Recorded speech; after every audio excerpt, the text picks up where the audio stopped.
Discours, je ne sais plus trop quoi vous dire. Je voudrais avant tout adresser mes remerciements à celles et ceux qui ont permis cette exposition.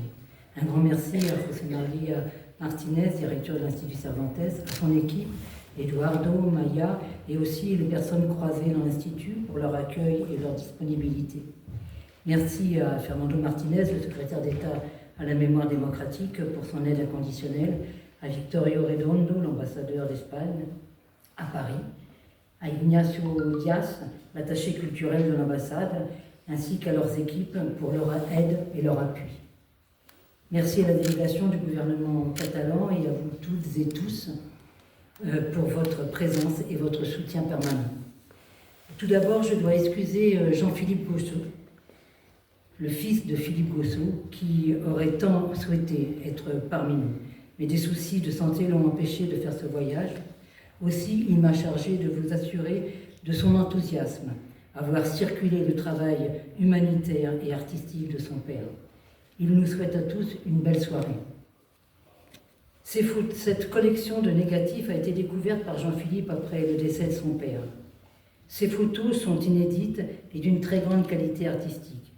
De par son action auprès des réfugiés, on sent bien que Philippe Gossot avait tissé de véritables liens d'humanité avec les réfugiés, et nous pouvons lire dans leur regard sur ces photos l'émotion, mais aussi la bienveillance et l'amitié envers celui qui tient l'appareil. Ce n'est pas étonnant, car Philippe Gossot n'était pas un photographe professionnel, c'était un humanitaire avant tout, impliqué, et qui a fait des photos exceptionnelles sur le plan artistique, documentaire et humain.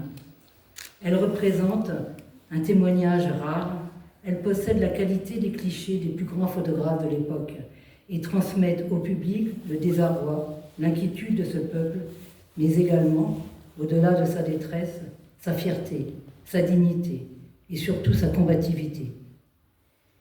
Ici, ces quelques 70 photos représentent d'une part l'accueil des enfants basques, puis des enfants catalans, envoyés en France pour échapper aux bombardements et aux affres de la guerre.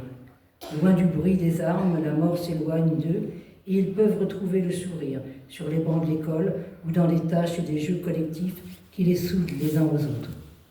D'autre part, les chemins escarpés de l'exil des antifascistes espagnols, nous suivons pas à pas leur pénible périple sur les routes et chemins de montagne pour atteindre un hypothétique refuge.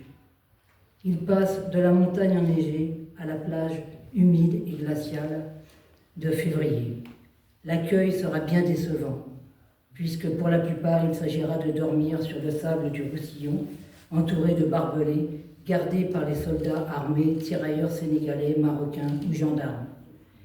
C'est une exposition très pédagogique, importante et indispensable pour donner à comprendre ce qu'est un exil définitif, l'affrontement contre l'injustice au nom de l'idéal qui les a animés tout au long de leur existence. Cette exposition est destinée à tout public, désireux d'aborder l'histoire via une approche interactive en dehors de l'histoire officielle. Et donc je vais vous laisser en compagnie d'Emmanuel pour vous commenter quelques photos et puis le sens de l'exposition. Et après, seulement après, si vous avez bien suivi Emmanuel, vous aurez le droit d'aller boire un verre et de prendre quelques collations. Merci beaucoup.